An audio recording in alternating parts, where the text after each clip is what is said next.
نبی کریم صلی اللہ علیہ وآلہ وسلم نے ارشاد فرمایا، تین لوگ ہیں جنہیں دیکھ کے رب مسکراتا ہے۔ پوچھا گیا، یا رسول اللہ صلی اللہ علیہ وآلہ وسلم، وہ کون کون سے ہیں؟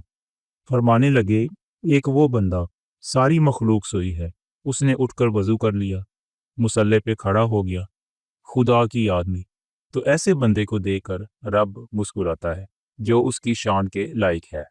مسکراتا ہے اللہ، ارے یہ تو سونے کا ٹائم تھا، یہ تو گہری نیند آنے کا وقت تھا، رات کا پچھلا پہر ہو، رات پوے تے بے دردانوں نیند پیاری آوے، تے درد مندانوں یاد سجن دی ستیاں بھی آن جگاوے۔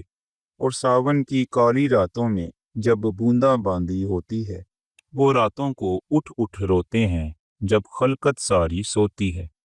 پھر اللہ مسکراتا ہے۔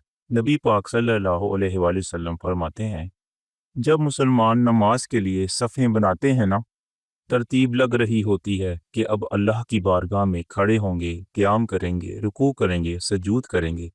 فرمایا، جب مومن صفیں بناتا ہے تو تب دیکھ کے رب مسکراتا ہے، اور جب خدا بندے کو دیکھ کر مسکراتا ہے تو خدا بندے سے خود پوچھے، بتا تیری رضا کیا ہے؟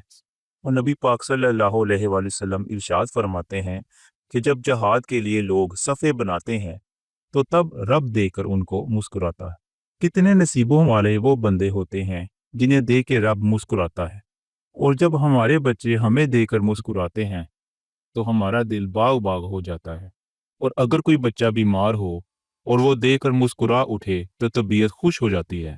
تو کیا اس بندے کے نصیب ہوں گے، کیا اس کے مقدر ہوں گے کہ جس کو دیکھ کر رب مسکراتا ہے؟ سبحان اللہ۔ تو مومنو، پیارے نبی صلی اللہ علیہ وآلہ وسلم کے اس فرمان کے مطابق ہمیں چاہیے کہ نماز کے لیے جب اپنی صفیں درست کریں تو لگن اور شوق کے ساتھ کریں، کہ جب ہمیں پتہ ہے کہ اس سے ہمارے رب نے ہمیں دیکھ کر مسکرانا ہے تو ہمیں چاہیے کہ اس چیز کے لیے دل میں شوق اور لگن پیدا کریں اور اپنے رب کو خوش کر لیں، کیونکہ ہماری دنیا اور آخرت کی کامیابی اللہ تعالیٰ کی خوشی میں ہی ہے۔ اللہ ہم سب کا حامی و ناصر ہو، آمین یا رب العالمین۔